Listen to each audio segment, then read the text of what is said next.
Assalamualaikum warahmatullahi wabarakatuh. Nama saya Kilna Ahmad Kahan, nombor matrik AA191873. Baiklah, saya akan membentangkan pasal projek structure analysis dalam membuat jambatan. Okey, baiklah. So, structure analysis bridge project kami secara amnya idea bridge ni kami mula buat antara Warren, Howard ataupun Pratt. Tetapi bila dah buat analisis, Pratt Trust lagi kuat lah berbanding Howard dan Warren. First, Warren memang dia tak kuat lah sebab dia tak ada member. Member kat sini tak ada. Okay, dia tak ada vertical member kat sini. Saya mula ingatkan kita orang ingatkan nak buat Howard sebab ingatkan nak buat Howard sebab macam sama macam Pratt. Tapi bila analisis, Pratt lagi kukuh sebab first, kalau tengok sini, dia ada diagonal member kat sini. Betul? Okay, yang Howard tak ada. So diagonal member dia kat sini, dekat vertical dia compress, dekat diagonal dia akan tension. Baik, selain itu juga so kami dah berbincang, kami nak buat Pratt Truss lah. So ukurannya adalah our bridge and elevation. So inilah front view dia. Yang belah kiri ni kami letak pin, yang belah kanan ni kami letak roller. Jarak ni memang 8, tapi sebab sini 2, sini 8, sini 1, sini 1, so totalnya 10 meter lah. Okey. So tinggi ni 3. Alright. So kalau pada top view dia punya lebar jambatan tu 2 meter. And then setiap part ni 1. Okay, yang tengah ni 2, 1. Okay, ni side view. Okay, saya nak tunjuk macam mana yang kami buat. Okay, so inilah jambatan kami. 1, 1, 1, 1. Dia sini 2, 2, 2, 1, 1. So inilah. Okay, cara dia adalah dekat structure wizard ni kami akan pilih Pratt Truss. Okay, Pratt Truss ni. Okay, so kat sini asal usulnya kita buat length 10, and then height tu 3, and then with the lebar jambatan tu maaf, lebar jambatan, sekejap saya ingat. Lebar jambatan tu adalah lebarnya adalah 2. Okay, maaf. Okay, lebar jambatannya adalah 2. So yang dekat sini menentukan number of bay along width ni, menentukan jambatan kita ni nak berapa line, nak berapa lane, berapa jalan. So kami membincang nak buat 2 jalan. Sebab jelah logik lah, satu jambatan pergi, satu jambatan balik. So bila fikir balik, kalau calculation tu mungkin agak rumit. So kita orang buat satu hala saja. So number of bay along length ni adalah dia punya contoh dia punya dekat sini. Contoh saya tunjuk kalau kat sini dia punya total 3 segi ni. 1, 1, 2, 3, 4. Macam tu. So ini pun dia nak ikutkan kita orang buang note, lepas tu kita orang custom sebab kita orang nak tambah members jadi indeterminate. So kat sini lah kita orang buat 3D design dia. Saya yang buat. So letak support kat AutoCAD, kita orang letak support roller dengan satu pin. Kita orang pakai Step Pro sebab daripada Lean Pro sebab kita orang belajar Step Pro dekat software engineering.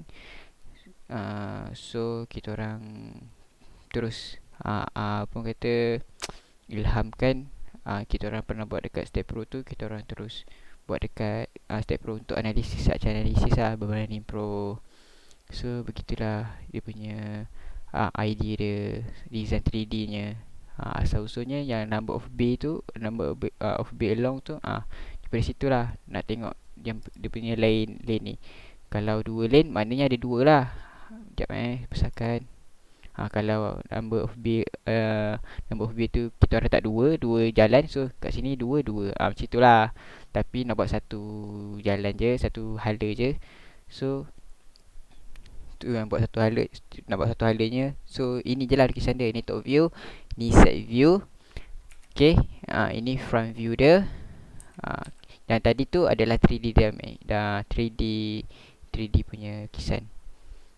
Okay, so itulah kami memilih Pratt Trust sebab dia ada vertical members, lepas tu dia ada members dia dengan vertical dia tu orang kata lebih, membuatkan dia lebih kuat lah berbanding trust yang lain. Sekian daripada saya, Kinan Abad. Assalamualaikum warahmatullahi wabarakatuh. Assalamualaikum warahmatullahi wabarakatuh. Nama saya Ahmad Syauqi. So saya akan menyambung pembentangan kumpulan saya berkaitan dengan procedure in Start Pro. So langkah yang pertama, kita akan create atau bina satu file untuk menyimpan kesemua data-data dalam lukisan. Step yang kedua, lepas kita dah create kesemua data tu dalam satu folder, kita pilih bahagian geometri dan kita klik pada beam grid, dan kita boleh edit dia punya jarak paksi Y dan juga paksi X. So benda ni kita kena ikut kita punya saiz jabatan lah yang kita nak reka tu, berapa kita punya panjang, berapa kita punya tinggi jabatan tu. And then step yang ketiga, kita kena ubah pandangan beam grid tu ke arah pandangan hadapan. Ini sebenarnya nak memudahkan kita dalam melukis kita punya jabatan lah daripada pandangan hadapan ni. So kita akan lukiskan jabatan kita menggunakan beam grid mengikut reka bentuk yang telah kita reka tadi, yang kita edit dia punya paksi Y dan paksi X tadi. And then step yang kelima, kita akan klik pada bahagian properties dan kita akan pilih section database, and then kita pilih British Standard dan kita pilih saiz UC 305 x 305 x 283 pada UC shape. So kita akan dia punya saiz ni kita akan assign pada semua member beam.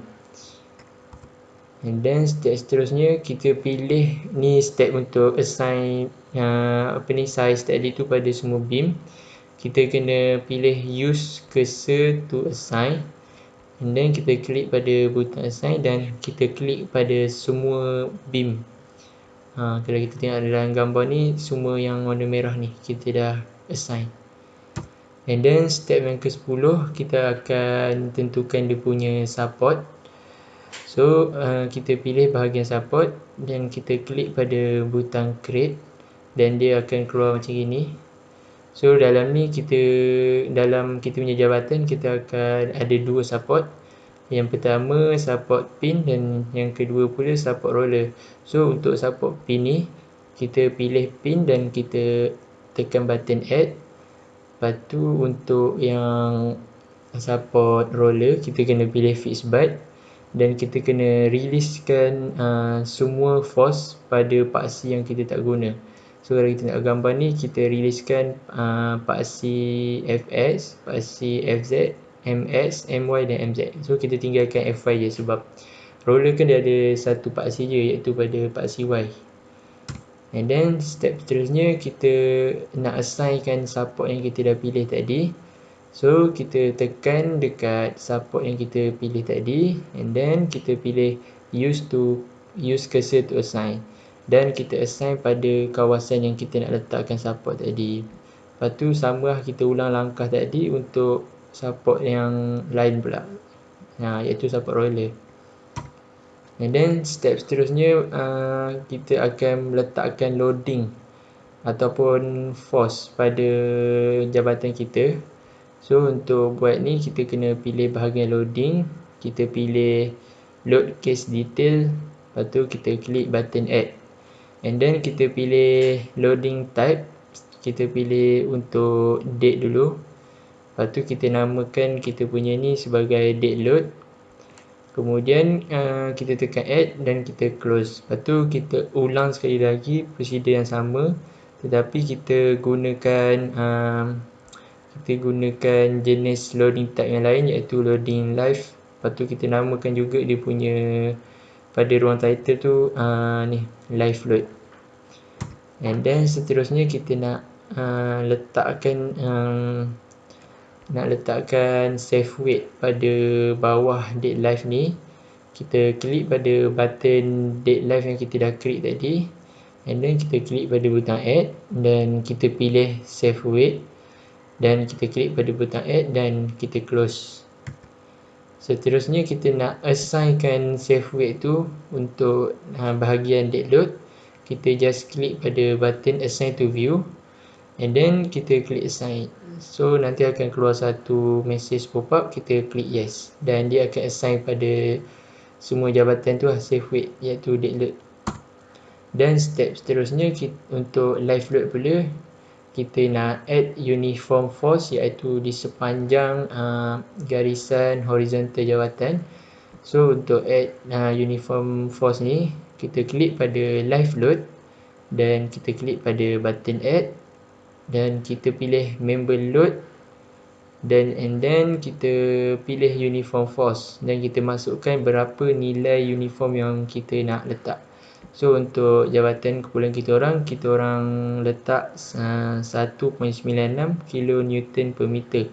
So dia kena negatif sebab kita akan assignkan force tu ke bawah. And then lepas kita dah masukkan nilai, kita tekan button add dan kita tekan button close.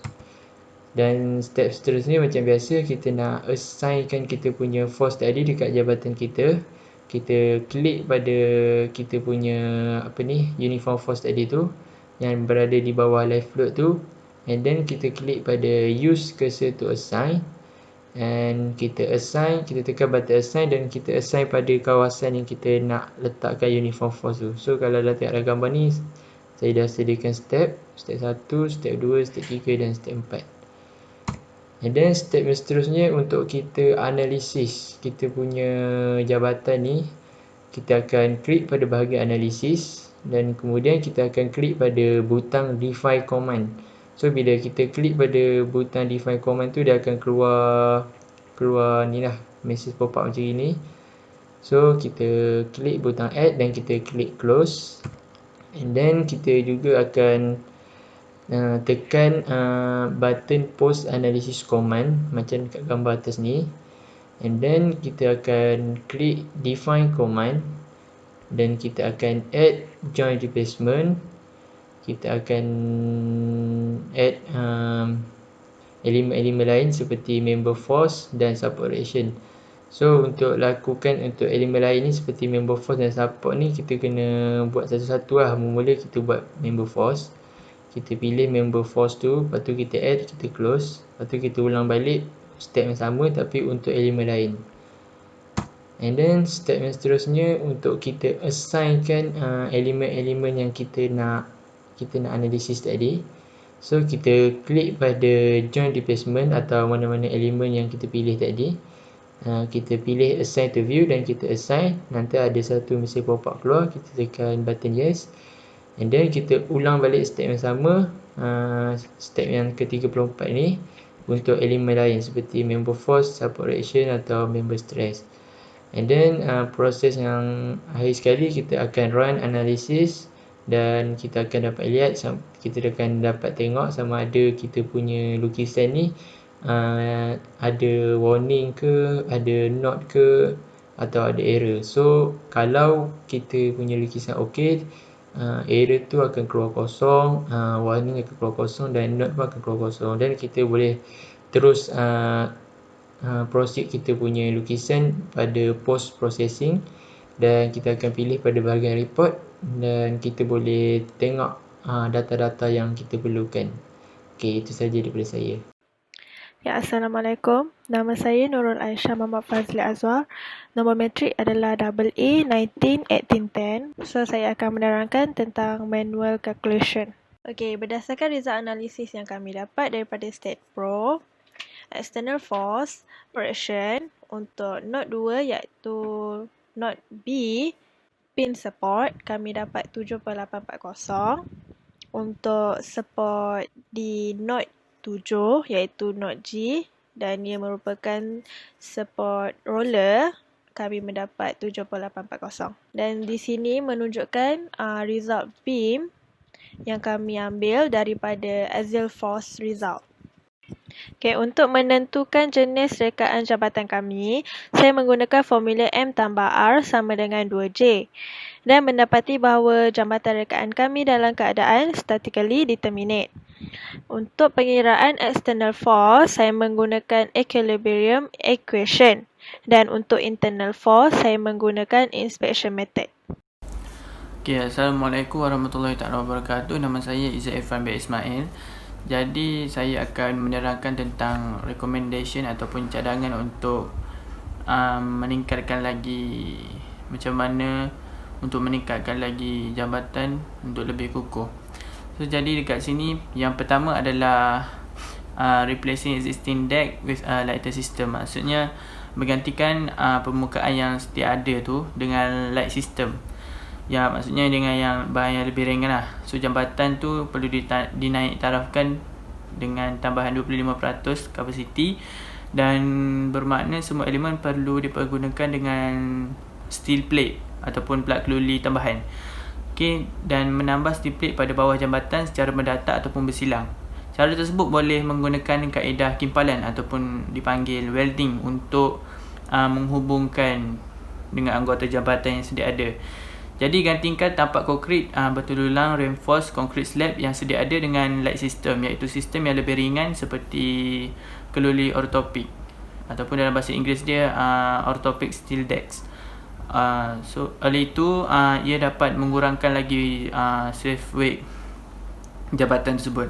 Dan seterusnya yang kedua adalah dapat tengok converting from simply supported to continuous span. So maksudnya dekat situ menukar kepada simply supported kepada continuous span. Dia berhubungan dengan agent simple span yang menukarkan kepada simply supported kepada sistem continuous span, iaitu ditambah sebanyak 4, 5 ataupun lebih bergantung kepada panjang yang dikendaki kepada jabatan itulah. Okay, sebagai contoh, pada waktu panas jambatan akan mengembang. Mungkin besi tu akan menorak antara satu sama lain dan menyebabkan jambatan tu patah, tercabut ataupun dan sebagainya lah. So jadi bila continuous span digunakan dan diletakkan pada sendi jambatan setiap bim besi akan dapat mengawal saiz daripada belanggar atau sama lain. Maksudnya dapat mengawal saiz supaya pengembangan tu tidak berlebihan. Dan untuk seterusnya adalah the force in bottom truss caught near the middle support of the continuous system are changing from tension to compression. Maksudnya force daripada bottom truss caught pada tengah support continuous system tu bertukar kepada tension kepada compression. Dan seterusnya yang keempat adalah adding higher nodes at the support. Jadi maksudnya dekat situ nombor 4 tu menambah lebih tinggi node pada sokongan. Maksudnya dalam gambar ni kita dapat tengok dekat jambatan tu dia meninggikan lagi node jambatan tu. So tambah node pada sokongan dari kedudukan asal kepada kedudukan yang tinggi. Oleh itu dapat mengurangkan lagi daya paksi ataupun axial force untuk zon-zon yang mana daya paksinya ataupun axial force dia lebih tinggi. Jadi daya yang dikenakan adalah tidak melebihi kestabilan jambatan. Dan akhir sekali adalah converting several simple span into the continuous truss system. Maksudnya dekat situ dia kata menukarkan beberapa simple span ke dalam continuous truss system. Maksudnya moment dia akan lebih tinggi apabila dikonvertkan kepada sistem continuous truss berbanding dengan several simple span yang sedia ada. So sampai situ saja rekomen untuk kumpulan kami. Jadi terima kasih.